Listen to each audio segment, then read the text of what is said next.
ये कहानी है उस शख्स की जिसे फेसबुक और ट्विटर ने रिजेक्ट कर दिया था। वो शख्स जिसने व्हाट्सएप की शुरुआत की। ये कहानी है ब्रायन एक्टन की। ब्रायन एक्टन अमेरिका से कंप्यूटर इंजीनियर थे। उन्होंने 1990 में एप्पल में एज अ प्रोडक्ट टेस्टर काम किया। उन्होंने एडोब सिस्टम के लिए भी काम किया। 1996 में ब्रायन याहू इनकॉर्पोरेटेड में हायर किए गए। ब्रायन 44th एम्प्लॉय थे जो याहू द्वारा हायर किए गए थे। उसके बाद 2007 में उन्होंने अपने कैरियर में आगे बढ़ने के लिए याहू छोड़ने का फैसला लिया। बाद में ब्रायन नौकरी की तलाश में थे। याहू और एप्पल में बहुत ज़्यादा एक्सपीरियंस होने के बावजूद भी उस वक्त इंटरनेट की दो बड़ी कंपनियों ने उनको रिजेक्ट कर दिया था।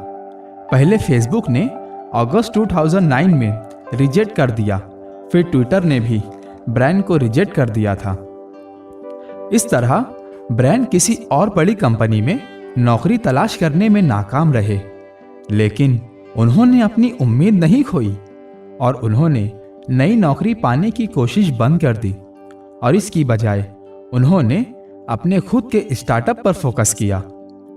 ब्रायन ने याहू के अपने एक कलीग जॉन कॉम के साथ मिलकर काम किया। इस तरह उन दोनों ने मिलकर व्हाट्सएप का निर्माण किया और जल्द ही व्हाट्सएप दुनिया की सबसे बड़ी मोबाइल मैसेजिंग सर्विस बन गई, जिसने दौड़ में फेसबुक के मैसेंजर को भी पीछे छोड़ दिया।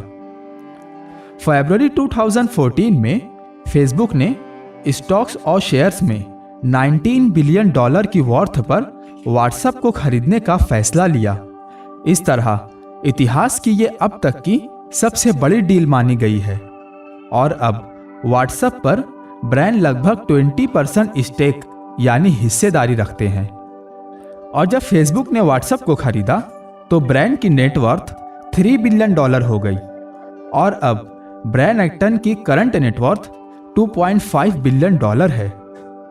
ब्रायन एक्टन और उनकी वाइफ अपने परोपकारी कार्य के लिए जाने जाते हैं। उन्होंने अब तक $1 बिलियन से अधिक का दान दिया है। ब्रायन एक्टन अब फोर्ब्स द्वारा दुनिया के बिलियनर्स की लिस्ट में 836वें स्थान पर आते हैं।